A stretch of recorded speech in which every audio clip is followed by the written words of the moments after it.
नमस्कार विद्यार्थी मित्रांनो, कसे आहात? मजेत ना? मजेतच राहायला हवं. मी सुशांत, तुमचा फिजिक्स टीचर, स्वागत करतो भारताच्या अमेझिंग एज्युकेशनल प्लॅटफॉर्मवर, ज्याचं नाव आहे फिजिक्सवाला. राईट? कसे आहात सर्व? कमेंट करून मला नक्की कळवा. डेफिनेटली आपण अभियान 2.0 या सिरीजमध्ये आज आपला नवीन चॅप्टर बघणार आहोत, ज्याचं नाव आहे mechanical properties of solids. Okay, you have heard it right. That is mechanical properties of solid. पण ते करायच्या आधी तुम्हाला काही ह्या चॅप्टरविषयी इन्फॉर्मेशन सांगणं खूप गरजेचं आहे. ते असं आहे की हा चॅप्टर आपल्याला बोर्डमध्ये तर नाहीच आहे, पण सीईटी मध्ये सुद्धा हा चॅप्टर आपल्याला नाही आहे. ठीक आहे, हा chapter as a part of अभियान 2.0 आपण इथे घेतोय, म्हणून हा चॅप्टर आपला शॉर्ट, स्वीट आणि सिम्पल असणार आहे. डेफिनेटली जेही मुलं जेईसाठी प्रिपरेशन करताय त्यांच्यासाठी हा चॅप्टर इन्फॉर्मेटिव्ह आहे. बाकी जे आपले बोर्डचे विद्यार्थी आहेत, ठीक आहे, जे आपले सीईटीचे विद्यार्थी आहेत त्यांनी हा chapter as a informative point of view की यार काय असतं, स्ट्रेस काय असतं, स्ट्रेन काय असतं, हे समजणं त्यांना गरजेचं आहे. बस तेवढंच, त्यापुरती आपल्याला हा चॅप्टर करायचा आहे. याच्यानंतरचे जे नेक्स्ट चॅप्टर राहणार डेफिनेटली ते तुमच्या सीईटीला कामी राहणार आहे. बोर्डमध्ये तर तसेही ते चॅप्टर्स जे आहे ते तुम्हाला कामी नाही राहत. राईट?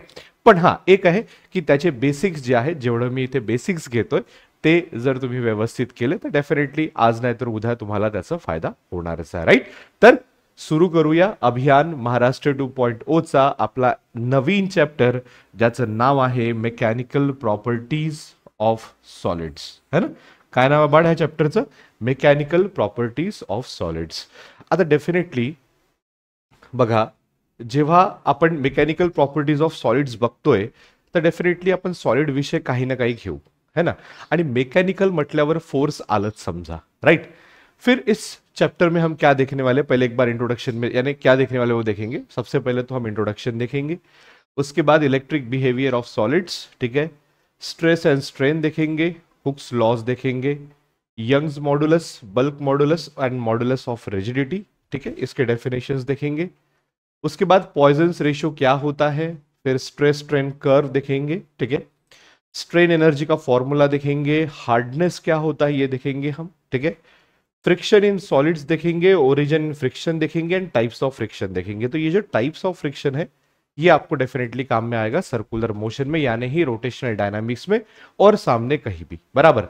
लेकिन बाकी की जो चीजें हैं वो just informative point of view आपको ध्यान में रखना है, उससे ज्यादा उसमें ज्यादा अंदर जाने की जरूरत नहीं है. फाइन. तो सबसे पहले इंट्रोडक्शन में, या फिर इंट्रोडक्शन से पहले मैं आपको कुछ यहां पे बताना चाहूंगा की मेकॅनिकल प्रॉपर्टीज ऑफ सॉलिड, है ना? आता याला काय करू ना आपण, ब्रेक करूया. मेकॅनिकल प्रॉपर्टीज ऑफ सॉलिड, ठीक आहे, मी इथे लिहितोय काय, मेकॅनिकल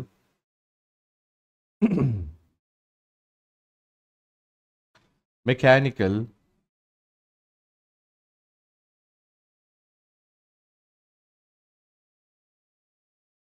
प्रॉपर्टीज ऑफ सॉलिड्स, है ना? आता मेकॅनिकल प्रॉपर्टीज ऑफ सॉलिड्स म्हणजे काय बघा. मेकॅनिकल म्हणजे एवढं लक्षात ठेवायचं, under the influence of force, है ना? मेकॅनिक्स आपण कधीही वाचतो, है ना, तर त्याच्यामध्ये आपण फोर्सेस बद्दल शिकतो, है ना.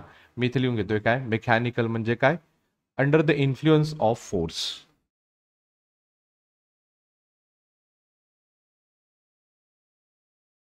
अंडर द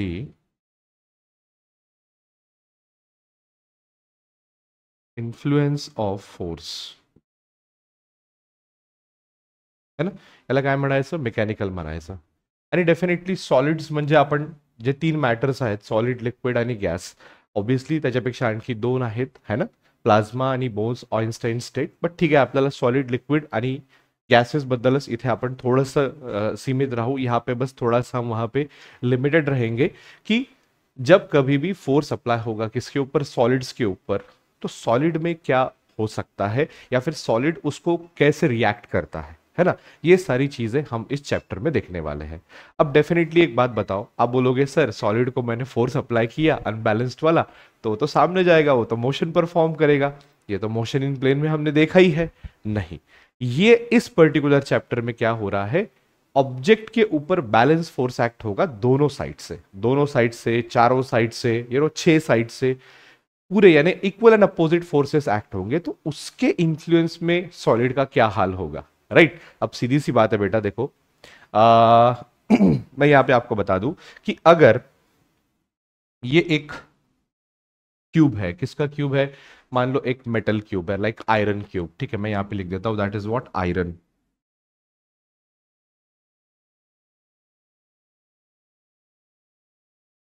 अब इस आयरन को ये साइड से और ये साइड से, है ना, मान लो मैं 200 न्यूटन का फोर्स दे रहा हूं, ये साइड से भी 200 न्यूटन का फोर्स, ये साइड से भी 200 न्यूटन का force.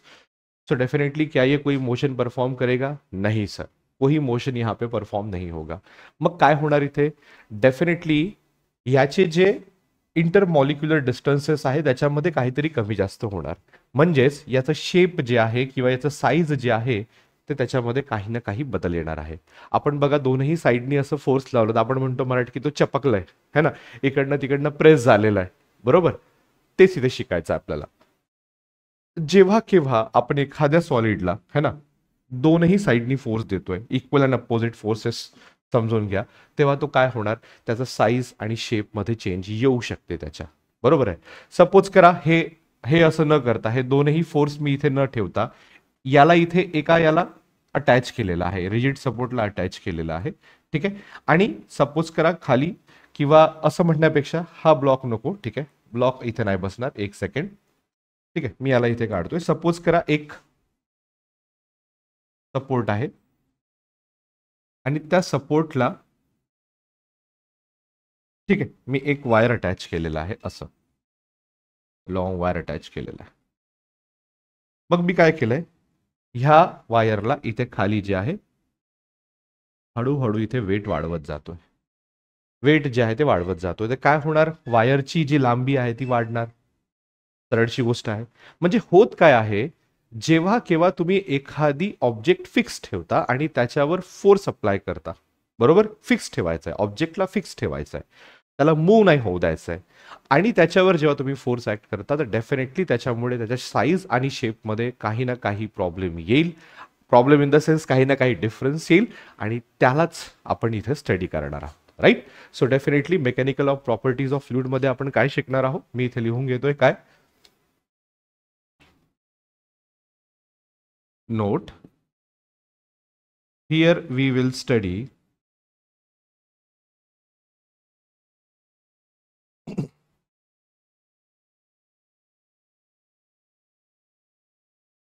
about behavior of solids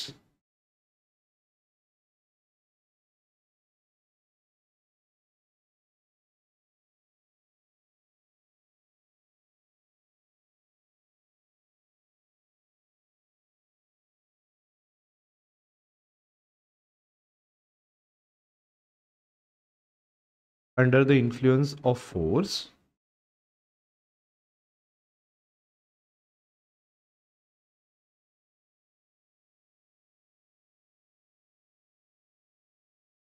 when it is fixed।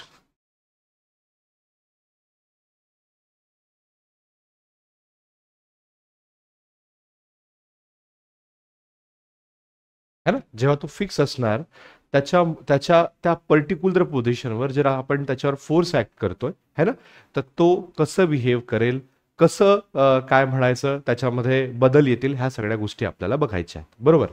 आता इन पर्टिक्युलर मी सॉलिड, लिक्विड आणि गॅसेस जर विचार केला, ह्या 3 स्टेट ऑफ मॅटरचा विचार केला, इथे मी इथे लिहून घेतो काय, 3 states of matter,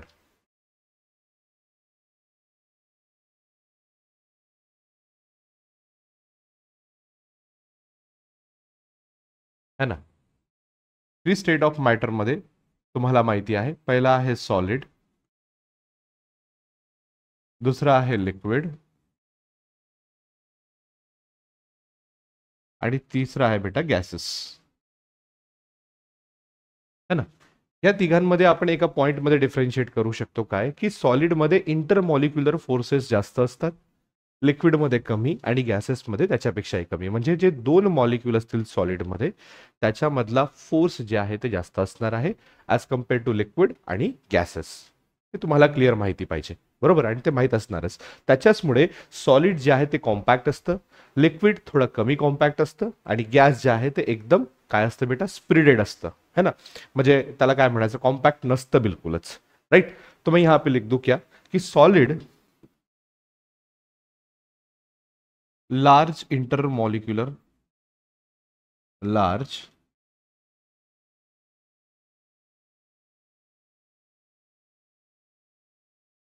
intermolecular force of attraction,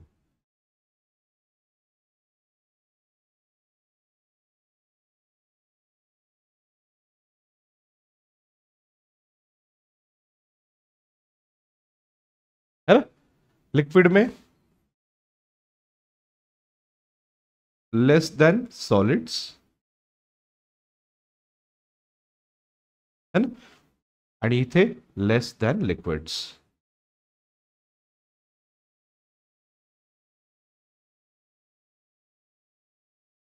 बरोबर.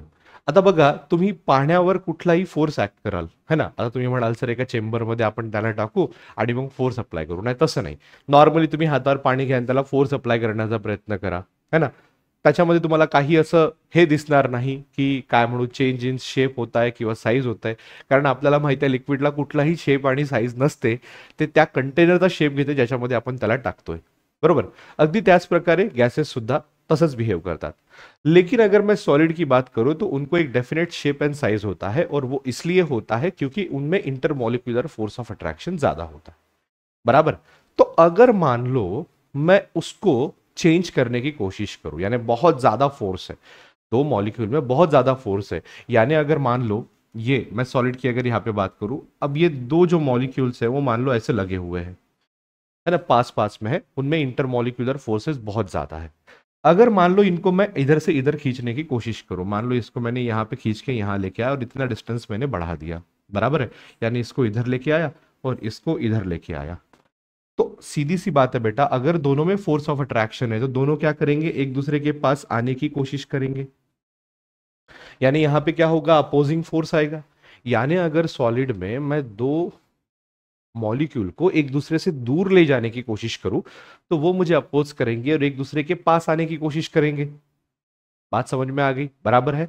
तो यही वो फोर्स है जिसे कहेंगे हम इंटरमॉलिक्यूलर फोर्सेस, जिसके वजह से अगर मैं सॉलिड का शेप चेंज करने की कोशिश करता हूं तो वो ट्राई करते हैं कि अपने ओरिजिनल शेप में वापस आ जाए. जैसे फॉर एग्जाम्पल आपको पता है रबर, है ना. अब रबर तो छोड़ो, ये बहुत ही क्या बोलेंगे सिंपल सा एग्जाम है, इन द सेंस एग्जाम्पल है, बट स्टिल थोड़ा सा यहाँ पे बात करना सही रहेगा, ठीक है. एक सेकेंड, है ना. अब मेरे पास वो ओरिजिनल रबर तो नहीं दिख रहा है कहीं, लेकिन मेरे पास ये एक चीज मिली है, ठीक है, ये एक चीज यहाँ पे भी वही रबर ही है.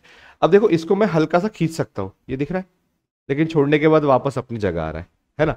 ये देखो, शायद आप देख पा रहे होगे, मैं इसको खींच रहा हूँ, देखो, है ना, खींचा और ये छोड़ दिया, ये वापस अपनी जगह आ गया. समझ में आ रहा है ये क्यों आ रहा है, क्योंकि जब मैं इसको एक दूसरे से दूर लेके जा रहा हूं, है ना, यानी मैं जब इसको स्ट्रेच करने की कोशिश कर रहा हूं तो मैं इंटरमॉलिक्यूलर डिस्टेंस बढ़ा रहा हूं, जिसके वजह से इंटरमॉलिक्यूलर फोर्सेस वहां पे आए और वो अपनी मॉलिक्यूल को अपनी जगह, अपने एक पर्टिकुलर पोजीशन में रखने की कोशिश की है, बराबर. तो बस यही सारा खेल है, यहाँ पे आपको ध्यान में रखना है ना.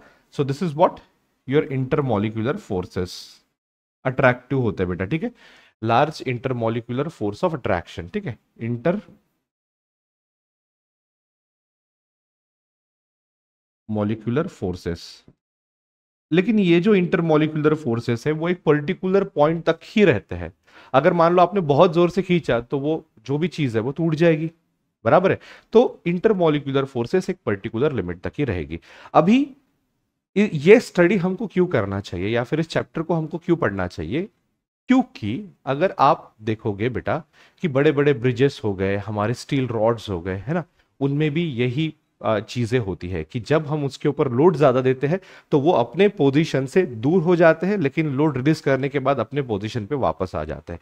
यानी अगर मान लो ये मैंने एक स्टील का रॉड यहाँ पे लगाया और यहाँ पे मैंने बहुत बड़ा क्या लगा दिया, एक वेट लगा दिया, तो स्टील की रॉड भी थोड़ी सी लंबी हो सकती है, लेकिन वो निकल गया तो वो अपने जगह पे वापस आ जाती है। आप देख सकते हो बड़ी बड़ी जो क्रेन्स होती है, जो बड़े बड़े लोड उठाते हैं, है ना, तो लोड का लिमिट होता है। और लिमिट किसके कौन डिसाइड करता है? जो उसको रॉड्स लगी होती है, जो उसको स्टील वायर्स लगी हुई होती है, उसके ऊपर डिपेंडेंट होता है कि वो कितना लोड बर्दाश्त कर पाए, और इसी के हिसाब से उसका लोड फिक्स होता है। Right, so I think that's enough for introduction.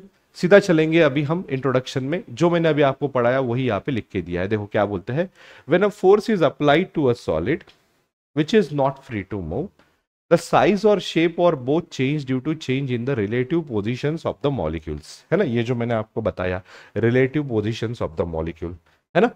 such a force is called as deforming force। यानी अगर मान लो ऐसा फोर्स जो दो मॉलिक्यूल्स को अपने पोजीशन से दूर लेके जाए, ऐसे फोर्स को क्या बोलेंगे हम? डिफॉर्मिंग फोर्स बोलेंगे। And the change in the shape और साइज और both of a body due to an external force is called as deformation. तो डिफॉर्मिंग फोर्सेस क्या लाएंगे बेटा? डिफॉर्मेशन लाएंगे। जैसे फॉर एग्जांपल मैं आपको बता दूं यहां पे क्या, कि अगर कहा गया वो अभी जो मैंने पकड़ा था,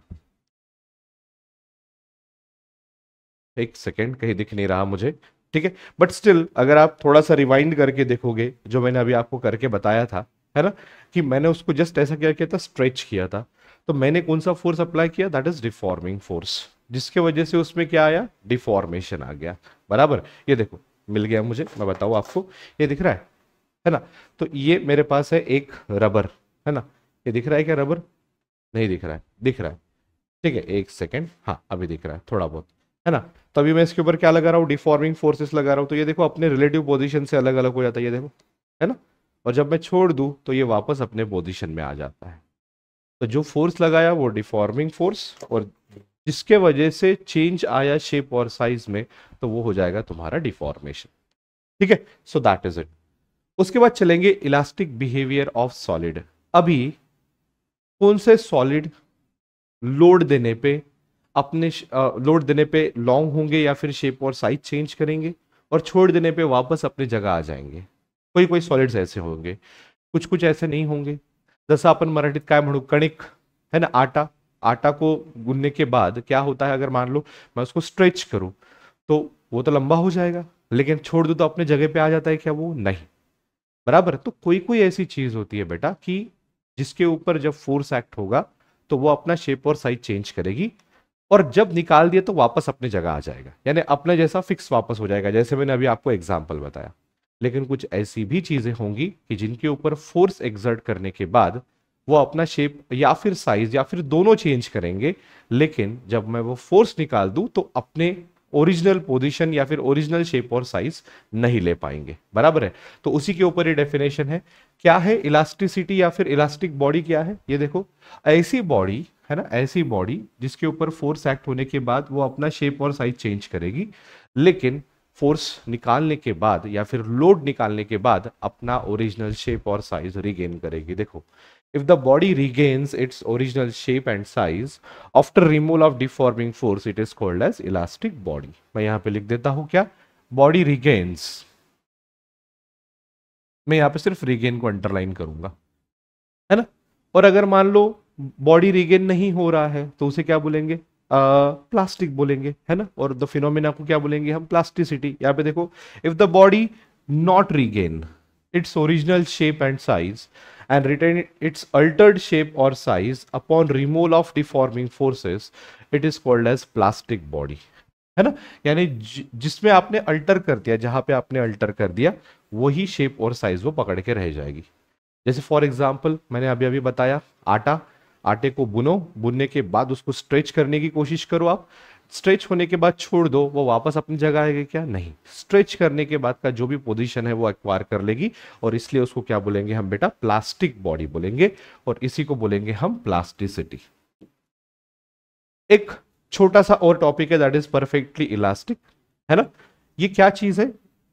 आपने डिफॉर्मिंग फोर्स अप्लाई किया, करने के बाद निकाल दिया तो तुरंत वो अपना ओरिजिनल शेप और साइज ले लेंगी, तो उसे बोलेंगे परफेक्टली इलास्टिक बॉडी। ये देखो, if a body regain its original shape and size completely and instantaneously upon removal of deforming forces are called as perfectly elastic body. बस दैट्स इट, है ना। यहाँ पे आप एग्जाम्पल स्टील ले सकते हो, है ना, यहाँ पे भी ले सकते हो। यहाँ पे एग्जैक्टली एक्चुअली कॉर्ड्स आता है जो एक बहुत ही अच्छा एग्जाम्पल है कि अगर वहां से आप डिफॉर्मिंग फोर्सेस रिमूव कर दो तो वो अपना ओरिजिनल शेप और साइज गेन कर लेता है। और बाद में प्लास्टिसिटी में आप डफ ले सकते हो एज एन एग्जाम्पल। बाद में चलेंगे स्ट्रेस एंड स्ट्रेन। अब ये क्या चीज है, देखो सपोज करो आपने ये एक ऐसा वायर ले लिया, ठीक है, और वायर को मैंने एक सपोर्ट से ऐसा लगा दिया,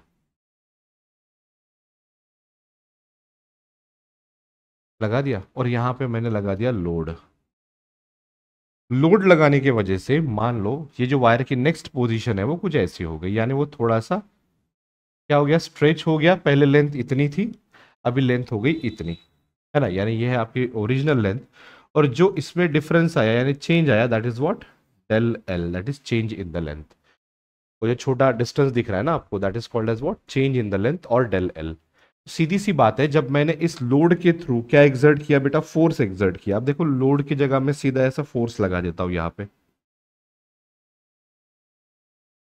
लोड के थ्रू अगर मैंने फोर्स एग्जर्ट किया तो क्या हो रहा है, लेंथ जो है वो बढ़ जा रही है। पहले क्या था एल, बाद में क्या आ गया डेल एल, यानी उसमें छोटा सा इंक्रीज आ गया लेंथ में, उसे क्या बोलेंगे हम, डेल एल। समझ में आ रहा मैं क्या बोल रहा हूं। तो ये जो भी आपने फोर्स अप्लाई किया बाय एनी मींस, है ना, बाय एनी मींस, किसके ऊपर, इसके क्रॉस सेक्शन के ऊपर। अभी सर क्रॉस सेक्शन क्या है, जैसे फॉर एग्जांपल मान लो ये मेरी वो ही क्या है अपना वायर है, तो इसका ये जो एरिया दिख रहा है ना आपको, ये वाला, इसको बोलेंगे हम क्रॉस सेक्शन, इसका एरिया ए। तो जो छोटा सा एरिया ए रहेगा that is area of cross section of that wire. तो व्हाट इज स्ट्रेस, स्ट्रेस क्या होगा, मैं यहां पे लिख दूं, स्ट्रेस इज इक्वल्स टू जो भी आप फोर्स अप्लाई करते हैं वो अपॉन जिस एरिया पे करते हैं वो, है ना। Pressure is equal to force upon area भी आता है ना। तो सेम यहां पे आपको फॉर्मूला दिख रहा है and that is the formula of stress. So stress क्या हो रहा है, देखो बेटा, जब भी आप इसके ऊपर एक फोर्स एक्सर्ट करते हो, बराबर, फोर्स एक्सर्ट कर रहे हो इस पर्टिकुलर एरिया ए पे, तो जितना ज्यादा फोर्स अप्लाई करोगे उतना ज्यादा इसमें इंटरमोलिकुलर फोर्स ऑफ अट्रैक्शन बाहर आएगा। उसको ही रिस्टोरिंग फोर्स बोलते हैं। याद करो हमने ऑसिलेशन में पढ़ा था रिस्टोरिंग फोर्स, बराबर है। रिस्टोरिंग फोर्स क्या करेगा, जैसे ही ये फोर्स को रिमूव कर दो ये अपने जगह पे या फिर अपने ओरिजिनल शेप और साइज में लेके आ जाएगा, किसको, उसी वायर को। बात समझ में आ गई मैं क्या बोल रहा हूं, बराबर। तो वो जो रिस्टोरिंग फोर्स इसमें जनरेट होगा किसके वजह से, एक्सटर्नल फोर्सेस के वजह से, वो ही फोर्स हमको यहां पे पकड़ना है। और एक चीज, जो रिस्टोरिंग फोर्स यहां पे डेवलप होगा वो इक्वल टू अप्लाइड फोर्स होगा, कब तक, विद इन इलास्टिक लिमिट। अब ये सर इलास्टिक लिमिट क्या है ये मैं आपको सामने बताऊंगा, बराबर है, यानी एक पर्टिकुलर पॉइंट तक।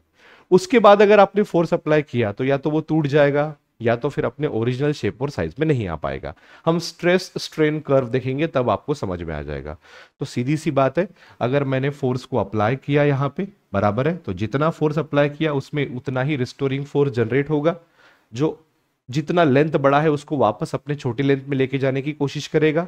तो that restoring force upon area of cross section is nothing but your stress. आप देख सकते हो internal restoring force per unit area of a body is called stress. तो ये एफ क्या हो गया, इंटरनल रिस्टोरिंग फोर्स, है ना। इंटरनल रिस्टोरिंग फोर्स ये क्या बन गया बेटा, आपका एफ बन गया, है ना। और पर यूनिट एरिया तो मैंने आपको एरिया बता दिया, that is nothing but stress. Unit क्या आएगा, न्यूटन पर मीटर स्क्वायर।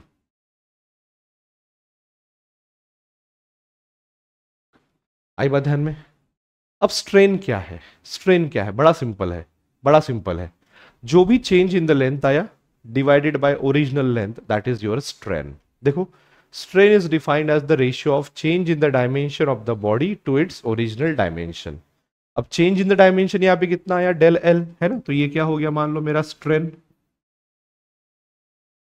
कितना आया, del L upon L, that is what your strain. अब देखो ये भी मीटर में रहेगा, ये भी मीटर में रहेगा, तो स्ट्रेन जो है वो यूनिटलेस क्वांटिटी रहेगी, है ना।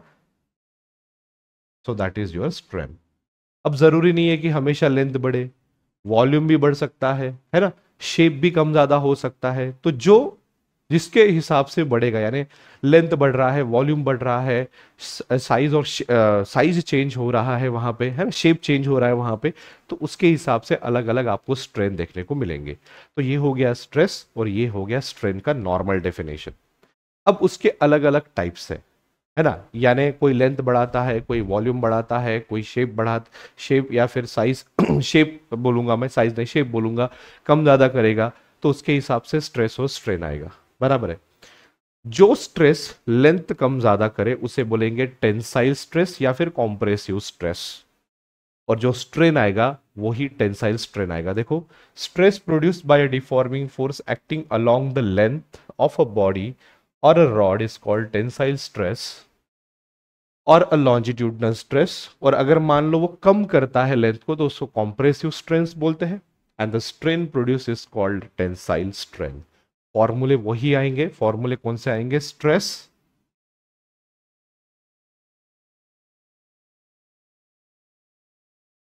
Is equal to force upon area, है ना, और स्ट्रेन जे आहे ते काय येणार आहे इथे? Change in length upon original length, बरोबर। जर आता याच्यामुळे म्हणजे तुमच्या फोर्समुळे लेंथ नाही, हे बघा इथे काय दिलेलं आहे? लेंथ, लेंथ नाही तर व्हॉल्यूम मध्ये चेंजेस येईल, तर त्याला म्हणायचं व्हॉल्यूम स्ट्रेस, आणि जोही स्ट्रेन येणार त्याला म्हणायचं व्हॉल्यूम स्ट्रेन। हे बघा, when a deforming force acting on a body produces change in its volume, the stress is called volume stress and the strain produce is called volume strain, है ना। Change in its volume, मी इथे लिहितो बघा, change in its volume, व्हॉल्यूमच्या हिशोबाने, बरोबर आहे।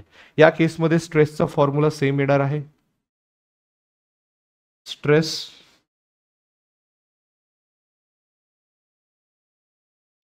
इज इक्वल टू काय येतंय तुमचं? फोर्स अपॉन एरिया, है ना, आणि स्ट्रेन काय येणार आहे? ऑब्विसली मी व्हॉल्यूम स्ट्रेनची गोष्ट करतोय, change in the volume upon original volume, है ना। म्हणजे एक क्यूब घ्या आणि क्यूबला दोनही साईडनी किंवा सॉरी सहाही साईडने तुम्ही प्रेस करा, काय होणार? त्याचं व्हॉल्यूम कमी होणार, तो change in volume upon original volume that is your strain, ठीक आहे। आणि जेव्हा त्याचा शेप चेंज करताय, म्हणजे एखाद्या ऑब्जेक्टला आपण जेव्हा फोर्स देतोय त्याच्यामुळे त्याचा शेप चेंज होत असेल, तर त्याला म्हणायचं काय? शिअरिंग स्ट्रेस, आणि स्ट्रेन जे प्रोड्यूस होईल त्याला म्हणायचं शिअरिंग स्ट्रेन। आता हे काय आहे बघा, तुम्हाला सांगतोय, सपोज करा हा तुमचा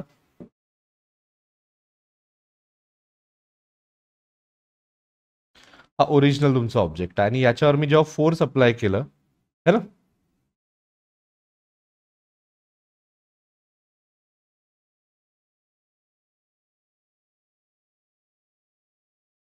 तेव्हा हा थोडासा शिफ्ट झाला। शिफ्ट झाला म्हणजे कसं? ओरिजिनल कोणता आहे? ए, बी, सी आणि डी। ए हा ए डॅशवर शिफ्ट झाला, बी हा बी डॅशवर शिफ्ट झाला, बरोबर। म्हणजे चेंज इन लेंथ किती झाली याच्यामध्ये? ही ए ए डॅश, आणि ज्या अँगलनी तो शिफ्ट झाला त्याला म्हणायचं आपण इथे थीटा। आलं का लक्षात मी काय म्हणतोय? बरोबर आहे। तर त्याच हिशोबाने इथे स्ट्रेस आणि स्ट्रेन आपण इथे डिवाइड म्हणजे डिफाईन करू। बघा काय म्हणतं, when a deforming force acting on a body produces change in the shape of a body, shearing stress and shearing strain are produced. इथे तुम्ही बघू शकता, शेप जे आहे ते चेंज झालेलं आहे, आणि त्याच्यामुळे इथे काय होतंय? एक स्ट्रेस डेव्हलप झाला त्याला शिअरिंग स्ट्रेस, आणि स्ट्रेन डेव्हलप झाला त्याला शिअरिंग स्ट्रेन म्हणलं जातं, ओके। याच्यामध्ये स्ट्रेसचं जेही फॉर्म्युला येईल ते कसं येणार आहे? टँजेन्शियल फोर्स, है ना, जो आपण इथे फोर्स देणार आहे तो ह्या डायरेक्शनला देऊ ना आपण, तेव्हाच तर हा असं इकडे जाणार, है ना, आणि खालचा जो डीसी पार्ट आहे तो कसा राहणार आहे? फिक्स, बरोबर। तर टँजेन्शियल फोर्स अपॉन एरिया हा काय राहणार आहे? याचा शिअरिंग स्ट्रेस, है ना। तर मी इथे लिहून घेतो शिअरिंग स्ट्रेस। शिअरिंग स्ट्रेसला मी कसं लिहिणार इथे? टँजेन्शियल फोर्स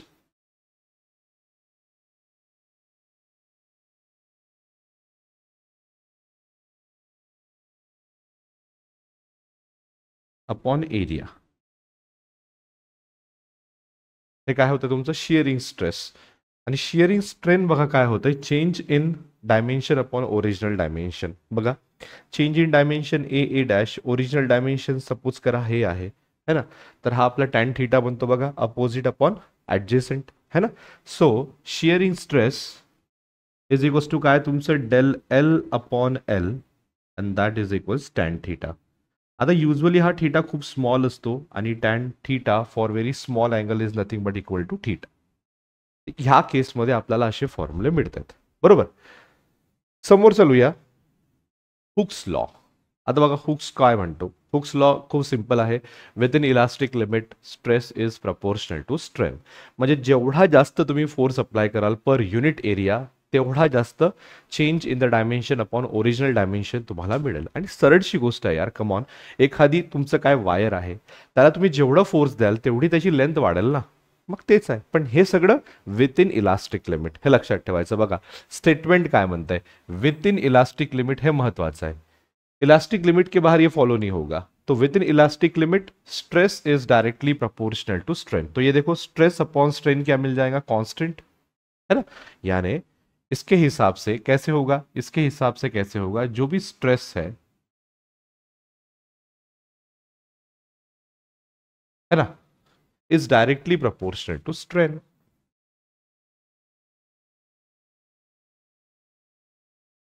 आई बात ध्यान में. तो स्ट्रेस अपॉन स्ट्रेन क्या हो जाएगा बेटा, कांस्टेंट. और उसी कांस्टेंट को बोलते हैं हम मॉडुलस ऑफ इलास्टिसिटी. उसी कांस्टेंट को क्या बोलते हैं हम, मॉडुलस ऑफ इलास्टिसिटी. और इससे आपको बहुत कुछ समझ में आता है, बराबर है. तो सीधी सी बात है, ये जो मॉडुलस ऑफ इलास्टिसिटी है, it is nothing but what, stress upon strain. तो आप यहाँ पे देख सकते हो, एक यहाँ पे एक ग्राफ बनाया गया है, स्ट्रेस वर्सेस स्ट्रेन, है ना. आप कोई भी एक ऑब्जेक्ट ले लो और विद इन इलास्टिक लिमिट अगर स्ट्रेस वर्सेस स्ट्रेन आप निकालोगे तो आपको ऐसा एक डायरेक्टली प्रोपोर्शनल वाला ग्राफ मिलेगा, है ना. जितना ज्यादा स्ट्रेस उतना ज्यादा स्ट्रेन, बराबर. अब ये जहां तक फॉलो होगा, यानी उसके बाद अगर फॉलो नहीं होगा, तो उस पॉइंट को बोलेंगे हम इलास्टिक लिमिट. देखो the maximum value of stress up to which stress is directly proportional to strain is called the elastic limit, है ना. The stress strain curve within elastic limit as shown in the figure. तो एक particular point तक ही ये follow होगा, उसके बाद ये फॉलो नहीं होगा. यानी अगर मान लो ये इलास्टिक लिमिट है, 2 मिनट के लिए मैं पकड़ लो, तो ये ग्राफ यहां से ऐसा सीधा नहीं जाएगा, ये ग्राफ ऐसा यहां जाएगा और फिर बाद में तो ये कुछ ऐसा चला जाता है. ये ग्राफ हम सामने देखने वाले हैं, डोंट वरी अबाउट दैट, ठीक है. सो that is your Hooke's law. अब चलेंगे अपन मॉडुलस. अब आपने देखा था मॉडुलस ऑफ इलास्टिसिटी, ये दिख रहा है आपको, ये आपने क्या देखा, मॉडुलस ऑफ इलास्टिसिटी. तो स्ट्रेस अपॉन स्ट्रेन ये क्या है, कांस्टेंट, और इसी को क्या बोलेंगे हम, मॉडुलस ऑफ इलास्टिसिटी. लेकिन आपको पता है स्ट्रेस 3 टाइप के हैं, स्ट्रेन भी 3 टाइप के हैं. कौन से, ये देखो जो मैंने अभी अभी बताया था, है ना. This is your tensile stress and strain, then आपका वॉल्यूम स्ट्रेस एंड स्ट्रेन, और बाद में आया था आपका शियरिंग स्ट्रेस एंड स्ट्रेन. तो ये अलग अलग स्ट्रेस और स्ट्रेन के वजह से अलग अलग मॉडुलस ऑफ इलास्टिसिटी यहाँ पे है. सबसे पहले यंग्स मॉडुलस आता है. तो यंग्स मॉडुलस क्या है भैया, बहुत इजी है. क्या कि it is the ratio of longitudinal या फिर tensile stress to tensile strain. ये देखो it is the ratio of longitudinal stress to longitudinal strain. अभी लॉन्जिट्यूडनल स्ट्रेस बोले तो क्या, टेंसाइल स्ट्रेस. लॉन्जिट्यूडनल स्ट्रेन बोले तो क्या, टेंसाइल स्ट्रेन. बस दैट्स इट, है ना. तो यहां पे मैं ऐसा लिख सकता हूं, Young's modulus that is Y is equal to longitudinal stress या फिर टेंसाइल स्ट्रेस. चलो यहां पे लॉन्जिट्यूडनल लिखा है तो मैं लॉन्जिट्यूडनल ही लिख देता हूं.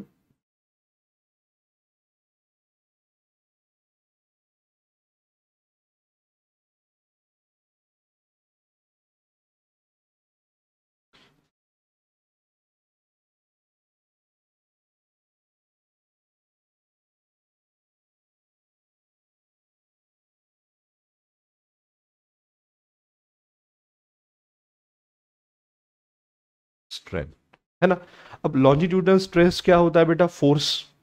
फोर्स जो भी आप अप्लाई करोगे that is what, mass into acceleration due to gravity, और अपॉन एरिया तो जैसे का वैसा यहाँ पे रहेगा ही रहेगा, है ना. इसके अपॉन स्ट्रेन क्या होता है, change in the volume upon original volume, बराबर है. तो इसको अगर आप सॉल्व करोगे तो आपको कैसे मिलेगा, है ना. ये L ऊपर चला जाएगा, that is what your mgl upon क्या हो जाएगा आपका ये A इंटू डेल एल, है ना। आप mg को यहाँ पे f भी करके रख सकते हो और डायरेक्टली फॉर्मूला ले सकते हो। तो that is the formula for your Young's modulus, है ना। यंग्स मॉडुलस क्या होता है बेटा? It is finally nothing but mgl upon, है ना, a into del L. Yes, a into what? Del L. अब अभी ये जो a है, it is nothing but what? Area of cross section. तो वो कितना आएगा बेटा आपका? Pi r square. वो कितना आएगा आपका? Pi r square. आई बात ध्यान में? Is that okay? यस, सामने चले हम। I hope this is clear. बराबर। अभी यंग्स मॉडुलस का ये क्या हमको क्या बताता है? यंग्स मॉडुलस क्या बताता है? It indicates the resistance of an elastic solid to elongation और कॉम्प्रेशन, यानी ये कितना रेजिस्ट करेगा लंबा होने में। सीधी सी बात है, अगर किसी भी चीज का आपको यंग्स मॉडुलस दिया है, जैसे फॉर एग्जांपल देखो यहाँ पे एक टेबल दिया है, उसका यंग्स मॉडुलस दिया है, बराबर है। So it is what? Stress upon strain, बराबर। तो ये जितना ज्यादा रहेगा उतना ज्यादा क्या करेगा? वो रेजिस्ट करेगा। यानी फॉर एग्जांपल ग्लास जो है वो कम रेजिस्ट करेगा एज कंपेयर टू स्टील, है ना। गोल्ड जो है वो कम रेजिस्ट करेगा एज कंपेयर टू स्टील। और क्यों ना हो, आपको पता है गोल्ड को हम इजीली ये कर सकते हैं, क्या करते हैं, उसको मोल्ड कर सकते हैं, लेकिन हम स्टील को नहीं कर सकते। तो आप यहाँ पे देख सकते हो स्टील का यंग्स मॉडुलस आपको मिल रहा है यहाँ पे 21। फाइन। तो कुछ इस तरीके से हमको यहाँ पे सोचना है और समझना है। एक क्वेश्चन लेते हैं जिसका आंसर से आपको पता चल जाएगा कि किस तरीके से क्वेश्चन आपको पूछा जाता है। ठीक है, क्वेश्चन है, अभी देखो ये क्वेश्चन आपको तो कोई सीईटी में नहीं पूछने वाला, ना ही बोर्ड में पूछने वाला है। महेश सर प्रश्न कुठे विचारणार? जेई मध्ये वगैरे विचारू शकता, त्याच टाइप मध्ये तुम्हाला घ्यायचं आहे। अब brass wire of length 4.5 metre with cross section area of 3 into 10⁻⁵ metre square, है ना, ब्रास है। तो मैं यहाँ पे लिख लेता हूं length of the brass wire कितना है बेटा? 4.5 मीटर। और उसका क्रॉस सेक्शन एरिया, मैं एरिया ऑफ ब्रास वायर कितना ले रहा हूं? 3 इंटू 10⁻⁵ क्या है? मीटर स्क्वायर, बराबर। And copper wire of length 5 metre, ये भी मीटर है, ठीक है। लेंथ ऑफ कॉपर वायर ये कितना है बेटा आपका? 5 metre with cross section area 4 into 10⁻⁵ metre square. Cross section area of copper कितना है? 4 into 10⁻⁵ metre square are stretched by the same load, यानी यहाँ पे जो भी फोर्स है वो सेम रहेगा। यानी एफ ब्रास के ऊपर जितना है उतना ही क्या रहेगा? एफ कॉपर के ऊपर। The same elongation is produce in both the wire, तो जो भी इलोंगेशन इन द ब्रास है वही क्या रहेगा? इलोंगेशन इन द कॉपर रहेगा, बराबर। Find the ratio of the Young's modulus of the brass and copper. तो आपको क्या निकालना है बेटा? यहाँ पे आपको निकालना है Young's modulus of brass upon Young's modulus of copper का रेशियो आपको निकालना है। क्लियर है? बस हमको फॉर्मूला पुटअप करना है। ये देखो हमने यहाँ पे फॉर्मूला निकाला था, क्या है वो formula? That is F L upon A into del L, है ना। इसी फॉर्मूले से हम सीधा इसका आंसर निकाल सकते हैं। तो कैसे निकालेंगे? देखो मैं डायरेक्ट यहीं पे निकाल देता हूं। यहाँ पे अगर मैं वाई बी का बात करूं, ब्रास का अगर यंग्स मॉडुलस के फॉर्मूला की बात करूं, तो वो क्या आ जाएगा आपका? एफ बी, है ना, अपॉन ए बी, है ना। उसको डिवाइडेड बाय क्या था हमारा? डेल एल बाई एल था। तो एल ऊपर चला जाएगा, मैं यहां पे लिख दूं एल बी अपॉन ये क्या आएगा आपका? ए इंटू डेल एल बी। आई बात ध्यान में? बराबर। उसको डिवाइडेड में क्या है ना, उसको डिवाइडेड में क्या है मैं यहां पे लिख दूं that is F C into L C upon ये आपका ए बी है, तो यहाँ पे ए सी एल एल सी, बराबर। अब देखो सेम फोर्स अप्लाई हो रहा है तो ये कैंसिल हो जाएगा, इलोंगेशन भी सेम है तो ये दोनों कैंसिल हो जाएंगे। यानी आपके पास क्या बचता है? देखो सीधा सीधा ये बचता है L B upon L A, sorry L B upon A B multiply by, इसको ऊपर लेके जाऊंगा, ए सी अपॉन एल सी। बस अभी इसमें वैल्यू पुटअप करके आंसर निकालना है हमको। क्या है? लेंथ ऑफ ब्रास वायर कितना था बेटा? सामने लेना पड़ेगा। Length of brass 4.5 divided by 5 हो जाएगा ये, therefore Y B upon Y C, ठीक है, इसको ऐसा करो आप, is equals to 4.5 divided by 5 multiply by, कितना आ जाएगा, ए सी कितना है 4 और ये आ जाएगा 3, तो 4 इंटू 10⁻⁻5 और ये आ जाएगा 3 into 10⁻⁻5। Now this and this will get cancel और ये जो है ये आ जाएगा तुम्हारा 1.5। सो 1.5 इंटू 4 अगर करूँ तो ये हो जाएगा मेरा 6 डिवाइडेड बाय 5, तो आंसर आपको मिल जाता है 1.2। So this is the ratio of the Young's modulus of brass तो या यंग्स मॉडुलस ऑफ कॉपर, है ना।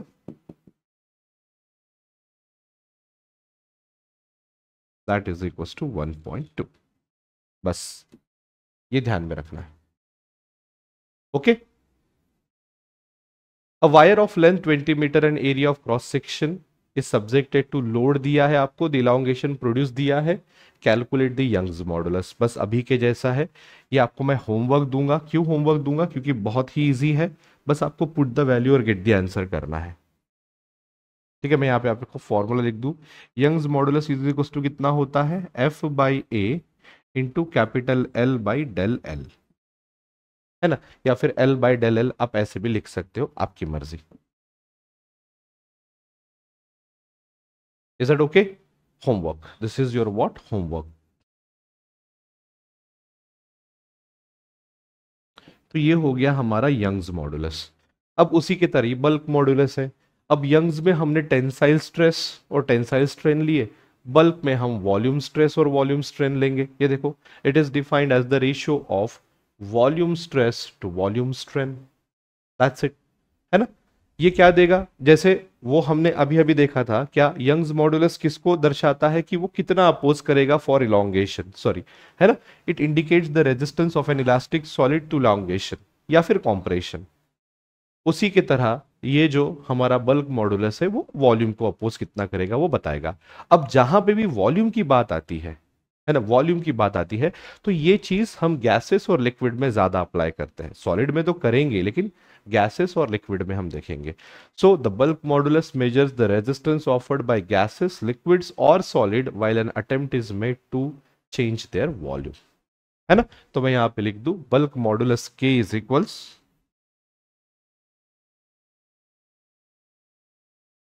वॉल्यूम स्ट्रेस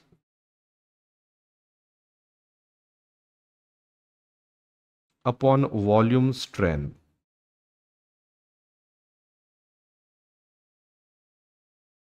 है ना, volume stress upon volume strain. तो ये इसी को मैं ऐसा लिख सकता हूं, एफ बाई ए तो जैसे का वैसा रहेगा, इनटू वॉल्यूम ऊपर चला जाएगा और डेल वी नीचे आ जाएगा।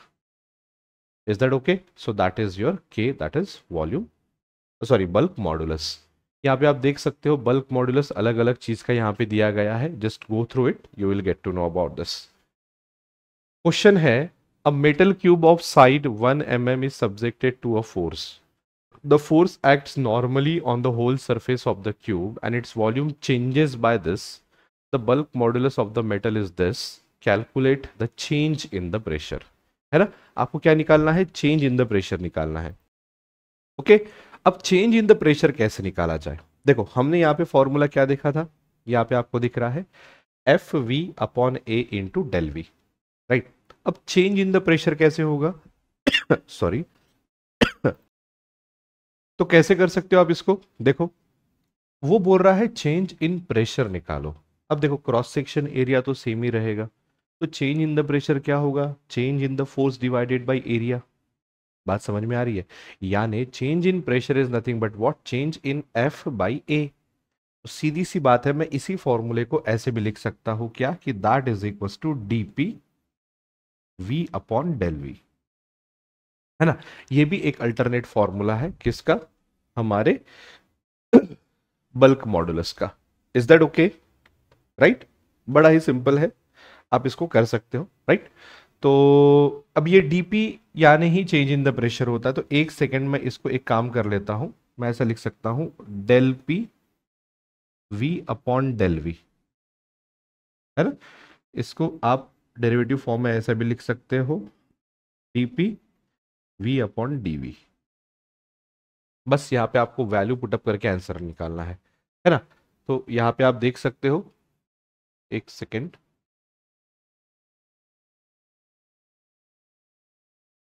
हाँ यहाँ पे आप देख सकते हो आपको क्या क्या दिया बेटा। मैं लिख लूँ यहाँ पे, a metal cube of side 1 metre, है ना। साइड कितना है, मैं लेंथ ले लूँ, that is 1 metre side, is subjected to a force. The force acts normally on the whole surface of the cube and its volume changes by, यानी आपको del v दिया गया है, volume changes by 1.5 into 10 to the power minus 5 meter cube. The bulk modulus of the metal is, k दिया गया है आपको, k कितना दिया गया है आपको, 6.6 into 10 to the power 10, right, newton पर metre square. Calculate the change in the pressure, यानी आपको पूछा है DP is equal to what. अब देखो आपको साइड दिया है, तो जो भी वॉल्यूम होता है, अगर आपको साइड दिया है तो वॉल्यूम कितना हो जाता है बेटा, साइड का क्यूब। तो 1 का क्यूब कितना, 1 metre cube is your what, volume. बस सारी चीजें दी गई है, you have to put the value and get the answer. Therefore K is equal to, क्या फॉर्मूला बेटा अपना, DP V by D we.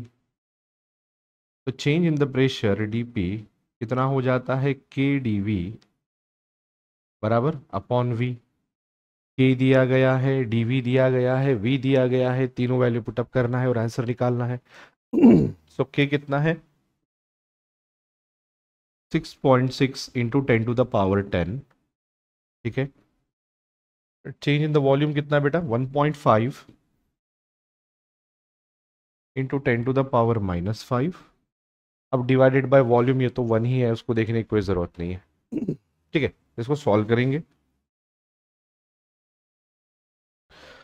ये -5 और ये 10 कितना बच जाता है, 10 टू द पावर 5 बच जाता है, मल्टीप्लाई बाय 1.5 इंटू 6.6, तो 15 6 90, तो 0 लिख दूँ मैं, 9 कैरी, 15 6 90 एंड देन 99, 2 पॉइंट लिख दूँ तो 9.9, तो it is 9.9 into 10 to the power 5 is what your change in the pressure.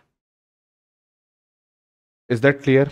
9.9 into 10 to the power 5, और ऑब्वियसली डीपी है यानी चेंज रहेगा, तो that is what, it is newton पर मीटर स्क्वायर। तो इट इज दैट सिंपल, ठीक है बेटा। सामने चलेंगे, मॉडुलस ऑफ रिजिडिटी। तो यंग्स मॉडुलस था लेंथ के लिए, बल्क मॉडुलस था वॉल्यूम के लिए। अब मॉडुलस ऑफ रिजिडिटी किसके लिए रहेगा, शेप के लिए। तो आप देख सकते हो, modulus of rigidity is related to the change in the shape of an object and is called as rigidity modulus, ठीक है। It is the properties of solid, क्योंकि ये, इसको एक डेफिनेट शेप होता है, ये लिक्विड और गैस का प्रॉपर्टी नहीं है। सेम डायग्राम मैंने निकाल के बताई है, 3D में वो डायग्राम है, आप देख सकते हो। ये एक क्यूब दिया गया है, उसको एक टेंजेंशियल फोर्स इस डायरेक्शन में दिया हमने, बराबर। तो ये थोड़ा सा शिफ्ट होके ऐसा बन गया है। ये आपका डेल एल, ये आपका theta, same theta is equal to del L by L, है ना।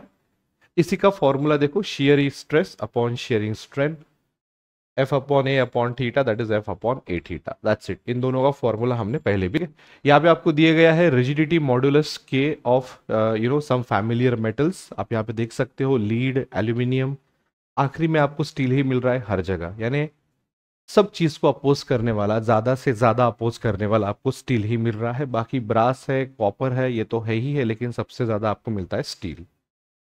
सामने चलेंगे पॉइजन्स रेशियो। अभी देखो, आपको सामने वही मिलने वाला है, स्ट्रेस और स्ट्रेन में, मॉडुलस में रेशियो, उसको एक नया नाम दिया गया है, उसको हम बोलेंगे क्या, कुछ पॉइजन्स रेशियो। तो क्या है, within elastic limit the ratio of lateral strain to the linear strain is called as Poisson's ratio. अभी लैटरल और लीनियर स्ट्रेन क्या है देखो। अगर मान लो आप लेंथ बढ़ा रहे हो तो लीनियर स्ट्रेन आएगा, change in length upon original length. लेकिन अगर मान लो आपने लैटरल फोर्सेस अप्लाई किया तो आप में लैटरल स्ट्रेन आएगा, change in the lateral dimension upon original dimension, यानी change in the width upon original width, that is nothing but what your Poisson's ratio. यानी ये हो गया तुम्हारा, लेंथ अगर बढ़ता है तो that is what your linear strain, ये क्या हो गया, लीनियर स्ट्रेन, है ना। आणि जर तुम्ही फोर्समुळे त्याची विड्थ मध्ये काही कमी जास्त आणताय त्याला काय म्हणायचं, लॅटरल स्ट्रेन।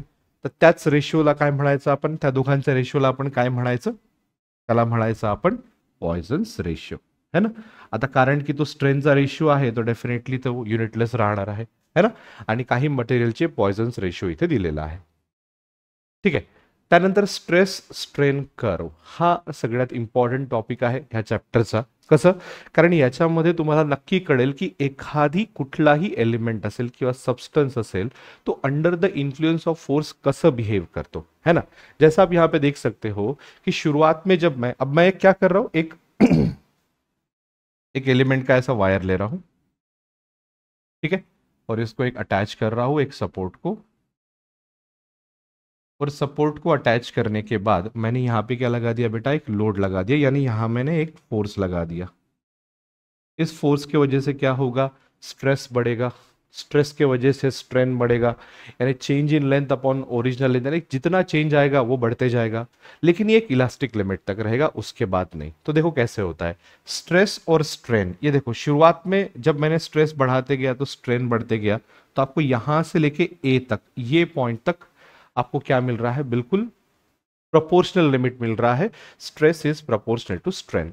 तो यहां से लेके यहां तक इसको क्या बोलेंगे हम, इलास्टिक बिहेवियर बोलेंगे, है ना. इलास्टिक बिहेवियर यानी क्या, यहां तक आप लेके जाओगे और छोड़ दोगे तो ये अपना जो भी साइज और शेप है वो रिगेन कर लेगा बिल्कुल फटाक से, बराबर. इस पॉइंट को प्रोपोर्शनल लिमिट बोलते हैं, क्योंकि ये पॉइंट तक प्रोपोर्शनल लिमिट हो रहा है, यानी जितना बड़ा है उतना, जितना स्ट्रेस बढ़ाओगे उतना स्ट्रेन बढ़ेगा. परंतु जर याच्या समोर तुम्ही आणखी जाल तर तुम्हाला ही अशी स्ट्रेट कर्व नाही मिळणार, है ना. ती कर्व जी आहे ती थोडीशी बेंड होणार या साईडला इथपर्यंत, बी पॉइंट पर्यंत. अलग लक्षात, थोडीशी बेंड होत आहे. बेंड म्हणजे काय, स्ट्रेस ही डायरेक्टली प्रपोर्शनल टू स्ट्रेन आहे, पण स्ट्रेस थोडंसं दिलं तर स्ट्रेन वाढण्याचे चान्सेस जास्त आहे त्याच्यामध्ये, कारण हे बघा इकडे झुकलेलं आहे. तर ह्या पॉइंटला म्हणतात इलास्टिक लिमिट और येल्ड पॉइंट. का, कारण ह्या पॉइंट पर्यंत सुद्धा तुम्ही जर लोड काढून घेतलं तरी सुद्धा तो आपल्या ओरिजिनल शेपवर येऊन जाणार. फक्त ह्या केसमध्ये डायरेक्टली प्रपोर्शनलचा जो फॉर्म्युला आहे तो डायरेक्ट लागणार नाही, कारण इथपर्यंत ठीक आहे, पण इथे जे आहे ते रिलेटिव्हली स्ट्रेन वाढत आहे ॲज कम्पेअर टू स्ट्रेस. तरी सुद्धा या पॉइंटवर तुम्ही लोड रिलीज केलं तरी तो आपल्या जागेवर येणार, बरोबर. आता याच्या समोर जाणार, परत मी काय करतोय बेटा, स्ट्रेस वाढवतोय, है ना. परत काय वाढवतोय मी, स्ट्रेस.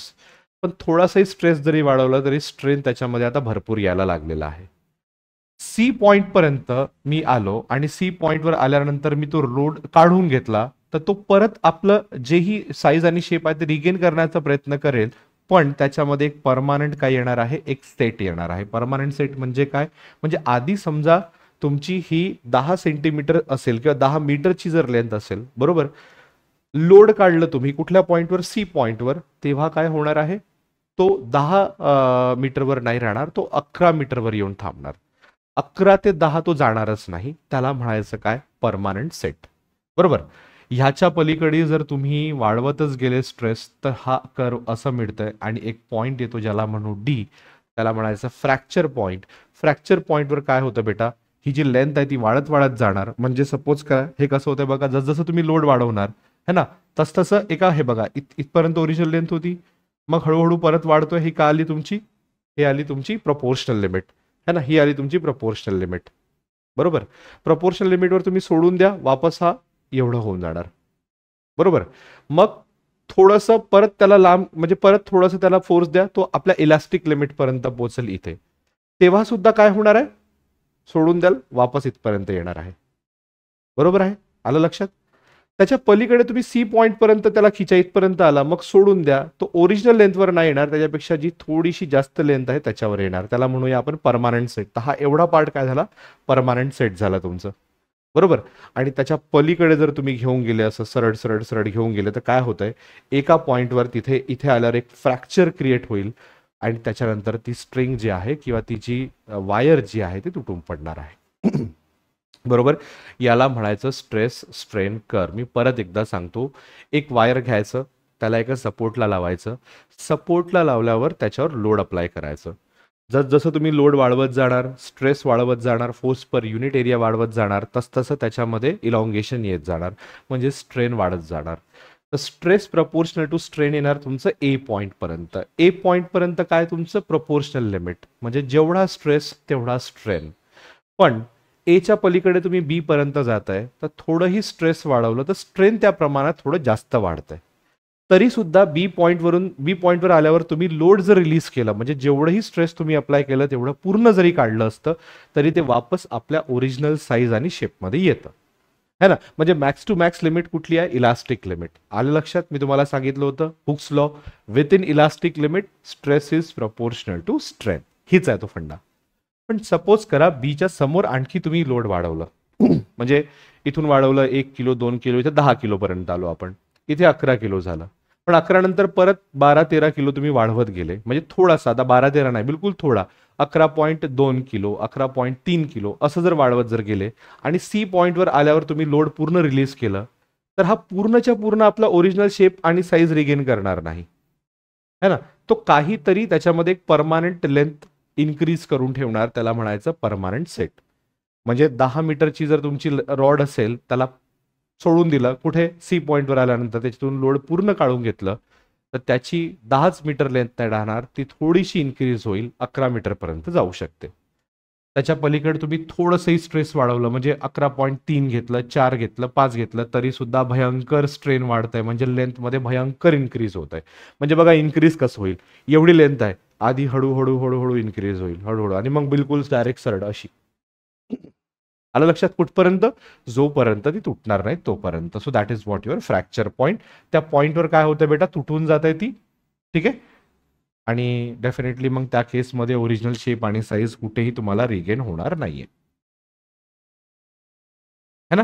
तर ही आहे काय बेटा, stress strain curve, the curve which shows the behaviour of the solids under the influence of stress is called as stress strain curve, kiva the curve which shows the stress and strain of a particular solid is called as that stress and strain curve. एवढं लक्षात ठेवायचं. समोर गेलाय strain energy. आता सिंपलचा concept आहे, आपण gravitation मध्ये बघितलं बरोबर. काय होतं, जेवढं जास्त तुम्ही वर्क डन कराल ग्रॅव्हिटेशनल फोर्सच्या अगेन्स्ट, तेवढं तिथे काय होणार, स्टोर एनर्जी. अगदी त्याच प्रकारे जेवढं जास्त तुम्ही इंटरमॉलिक्युलर फोर्सच्या अगेन्स्ट वर्क डन कराल तेवढं जास्त त्याच्यामध्ये काय स्टोर होणार आहे, पोटेन्शियल एनर्जी. अलग लक्षात मी काय म्हणतोय, बरोबर. मग तेच एनर्जी त्याच्यामध्ये स्टोर होत आहे ॲज अ स्ट्रेन एनर्जी. बघा, the elastic potential energy gain by a wire during elongation by a stretching force is called as strain energy, है ना. स्ट्रेन एनर्जीचा फॉर्म्युला बनतो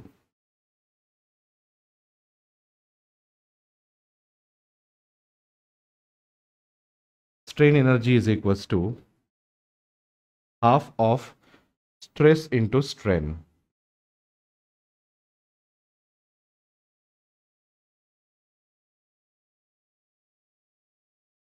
है ना, हा फॉर्म्युला लक्षात ठेवायचा. Half of strain into stress into strain, हे काय आहे बेटा, हे काय आहे, तुमच्या स्ट्रेन एनर्जीचा फॉर्म्युला आहे. हा एक फॉर्म्युला लक्षात ठेवा, that is more than enough.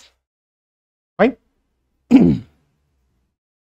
तुम्हाला एक्झाम मध्ये कधी प्रश्न विचारला तर कधी तुम्हाला स्ट्रेस म्हणजे स्ट्रेन एनर्जीचं विचारलं तर तुम्हाला स्ट्रेस काढण्याचा डेटा दिला राहील, स्ट्रेन काढण्याचा डेटा दिला राहील. स्ट्रेस काढायचं, स्ट्रेन काढायचं, मल्टिप्लाय बाय त्याला हाफ करायचं, सरळ सरळ तुम्हाला काय मिळणार बेटा, स्ट्रेन एनर्जी मिळणार ही वाली.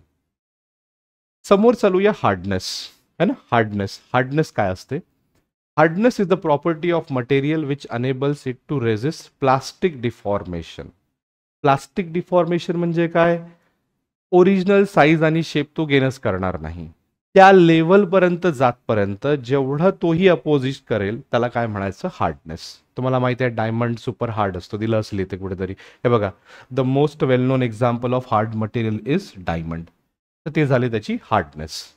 It also refers to stiffness और resistance to bending, scratching, abrasion और कटिंग. सगळ्या गोष्टीला तो काय करणार बेटा, अपोज करणार ऑलमोस्ट, है ना.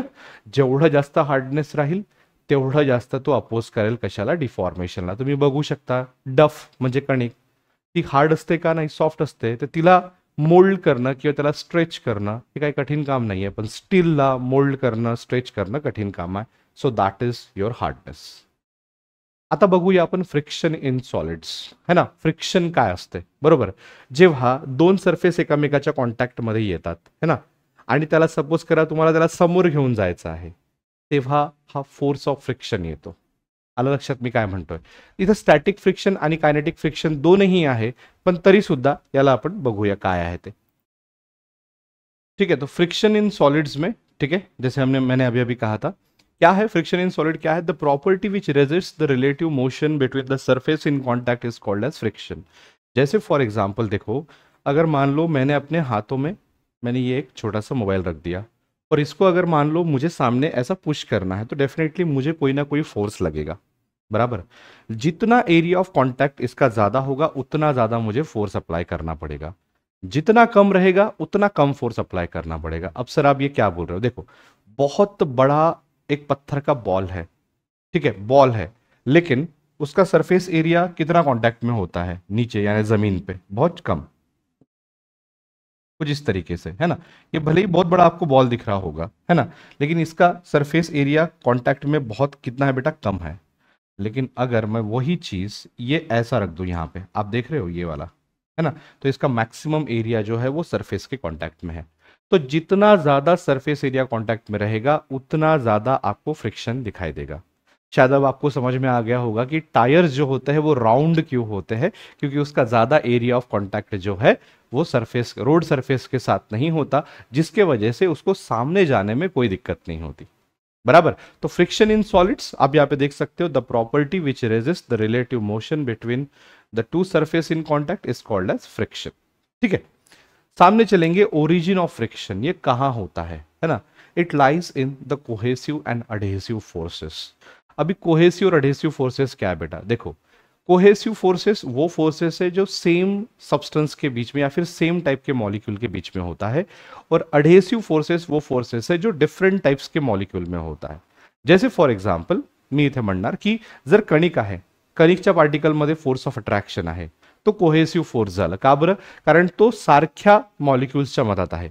पण अडहेसिव्ह फोर्सेस म्हणजे काय, सपोज करा तीच कणिक घेऊन तुम्ही एखाद्या याला मारा, दिवालीला मारा, है ना, भिंतीला मारा, तर डेफिनेटली तो तिथे जाऊन स्टिक होणार. मग ते कुठल्या, म्हणजे ते फोर्सेस कुठले आहेत, अडहेसिव्ह आहेत, कारण ते दोन वेगळ्या वेगळ्या यु नो काय म्हणू मॉलिक्युल्सच्या मधात आहे. तर इट लाईज, मी इथे लिहून घेतोय, ओरिजिन ऑफ द फ्रिक्शन है ना, इट लाईज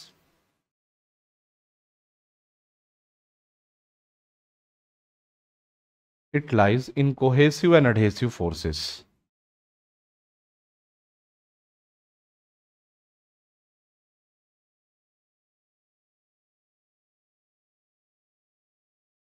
जेवढा जास्त एरिया ऑफ सरफेस कॉन्टॅक्ट मध्ये असणार तेवढा जास्त हे फोर्सेस तिथे राहणार, जेवढं कमी तेवढं काय होणार बेटा, त्याच्यामध्ये कमी फोर्सेस राहणार. तुम्ही इथे बघू शकता, है ना, जेव्हा दोन सरफेस कॉन्टॅक्ट मध्ये येतात, है ना, जेव्हा दोन सरफेस कॉन्टॅक्ट मध्ये येतात तेव्हा एकदम मायक्रोस्कोपिक इमेज, त्याच्यामध्ये तुम्हाला दिसू शकते की हे बघा, हे असे गॅप्स मधामधात राहतात.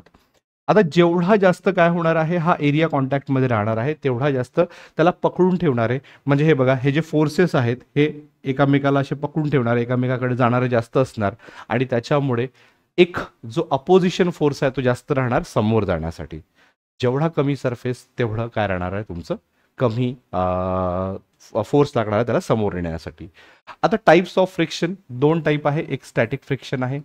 स्टॅटिक फ्रिक्शन म्हणजे काय, सपोज करा हा एक ऑब्जेक्ट आहे, त्याच्यावर मी हा ऑब्जेक्ट ठेवला आणि ऑब्जेक्ट ठेवल्यामुळे काय होतं, ते एकामेकाला पकडून तिथे राहिलेले आहे.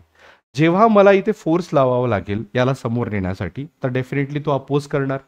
अपोज करणारा फोर्स म्हणजे काय, हा तुमचा तोच कोहेसिव्ह आणि अडेसिव्ह फोर्सेस येणार.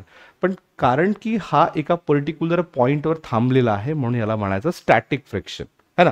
जर तो मुव्हिंग मध्ये असता, म्हणजे समोर जात असता, त्याला म्हणायचं कायनेटिक फ्रिक्शन, है ना. इथे बघा दिलेलं आहे, the frictional force which balances applied force when the body is static, है ना, is called the force of static friction. In other words, static friction prevents sliding motion. म्हणजे समोर जाण्यासाठी तो अपोज करणार आहे. स्लाइडिंग म्हणजे हे असं, त्याला म्हणायचं स्टॅटिक फ्रिक्शन, है ना. आता हा जेही राहणार आहे force, that is equal to what, mu S into N. म्हणजे हे नॉर्मल रिॲक्शनला प्रपोर्शनल असतात, फोर्स ऑफ स्टॅटिक फ्रिक्शन, बरोबर. आणि जेही काय म्हणू आपलं स्टॅटिक फ्रिक्शन आहे that is proportional to what your normal reaction. आणि हा जो कॉन्स्टंट दिला that is what coefficient of static friction. So that is equals to what F upon N. Same formula तुम्हाला कायनेटिक फ्रिक्शनमध्ये सुद्धा मिळणार. ठीक आहे. त्या केसमध्ये थोडंसं वेगळी कंडिशन राहणार. इथे थांबलेला ऑब्जेक्ट आहे, तिथे जो आहे तो मुव्हिंग ऑब्जेक्ट राहणार. हे बघा कोइफिशियंट ऑफ स्टॅटिक फ्रिक्शन दिलेला आहे टेफ्लॉन ऑन टेफ्लॉन है ना, रबर ऑन कॉन्क्रीट. हे बघा रबर ऑन कॉन्क्रीट किती जास्त त्याचं स्टॅटिक फ्रिक्शन आहे. त्याच्यामुळेच रबर जे आहे ते ॲज अ टायर करून यूज करतात. कारण फ्रिक्शनचे काही प्रोज पण आहे आणि कॉन्स पण आहेत. का बरं प्रोज आणि कॉन्स आहेत? कारण डेफिनेटली टायर आणि कॉन्क्रीटमधला फ्रिक्शन जास्त असल्यामुळे तो त्याला चिपकून चालणार, हवेमध्ये निघून जाणार नाही है ना. आणि हवेवर निघून जाणार तर तुम्हाला माहिती आहे स्वतःला किती प्रॉब्लेम होणार है ना. चला समोर जाऊया. The coefficient of static friction between a block of mass is mass 0.25 kg. म्हणजे इथे तुम्हाला काय दिलेलं आहे, मास दिलेला आहे that is 0.25 kg. And a horizontal surface is 0.4. म्हणजे स्टॅटिक फ्रिक्शन कोइफिशियंट दिला म्यू एस किती दिलाय तुम्हाला 0.4 दिलेला आहे. Find the horizontal force applied to it. तुम्हाला एफ काढायचा आहे. F is equals to what. बरोबर. आत्ताच आपण फॉर्म्युला बघितला होता. काय बघितला होता आठवा बघू फटाफट, जास्त वेळ लावायचा नाही याच्यामध्ये है ना. काय फॉर्म्युला आपण बघितला होता, F is equals to mu S into N. बराबर. आता एन म्हणजे काय, नॉर्मल रिॲक्शन होते आणि तुम्हाला नॉर्मल रिॲक्शन म्हणजे माहिती आहे दॅट इज एम जी है ना. So F is equals to काय होत आहे mu S into N. But that mu S is nothing, that N is equals to what M into G. बस तेच व्हॅल्यू मला इथं पुटअप करायचं आहे. म्यू एस किती आहे 0.4, मास किती आहे 0.25, जी ऑलमोस्ट मी इथे 10 पकडून घेतोय. ठीक आहे. 10 केल्यावर किती राहणार, 4 इंटू 0.25 म्हणजेच किती 1 न्यूटन है ना. एफ इज इक्वल्स टू किती होतं तुमचं 1 न्यूटन है ना. तर horizontal force applied to it किती येत आहे 1 न्यूटन येऊन राहिला आहे जर मी इथे 10 पकडतोय तर. Fine, that's it. समोर जाऊया. Next type of friction is the kinetic friction. आता बॉडी जेव्हा एक स्टॅटिक पोझिशनवर होती तर स्टॅटिक फ्रिक्शन होतं.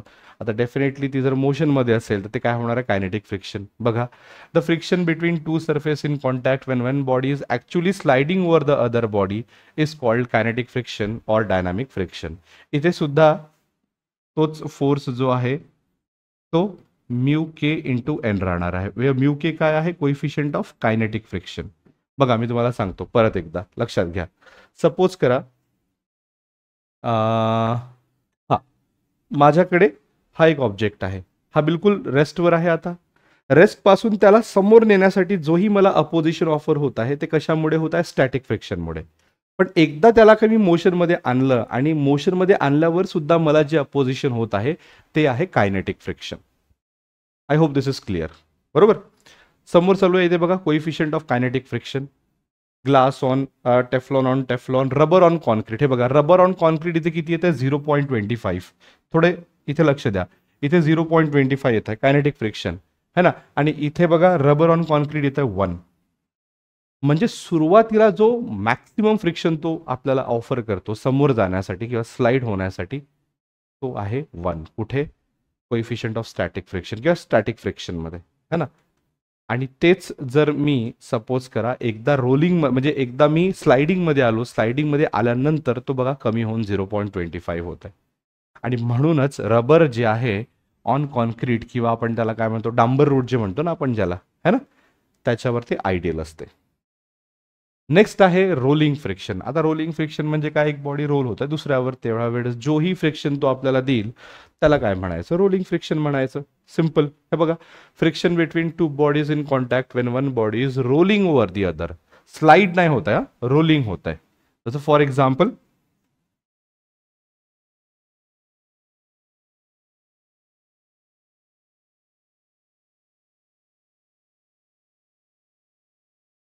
ही बॉडी रोल होत आहे अशी समोर जाता इकडे. ह्या रोलिंगच्या वेळी जेही त्याला position Raheel that is what your rolling friction. Fine. इथे काही ॲडव्हान्टेजेस दिले आहेत फ्रिक्शनचे आणि काही डिसएडव्हान्टेजेस दिले आहेत. एकदा गो थ्रू करा, डेफिनेटली तुम्हाला काही गोष्टी क्लिअर होतील राईट. आणि अशा प्रकारे ओके. तर चला इथे थांबून जाऊया आपण. आणि जेवढं मी सांगितलं आहे तेवढं जरी तुम्ही लक्षात ठेवलं तरी इनफ आहे तुमच्या एक्झाम्सला, दॅट इज जेई. बाकी बोर्ड म्हणा किंवा तुम्हाला CET म्हणा याच्यावर प्रश्न नाहीच्या बरोबर येतात, नाहीच येतात. ठीक आहे, त्याच्यामुळे आज आपण इथे थांबू. That's all from my side. Thank you so much. Take care and bye.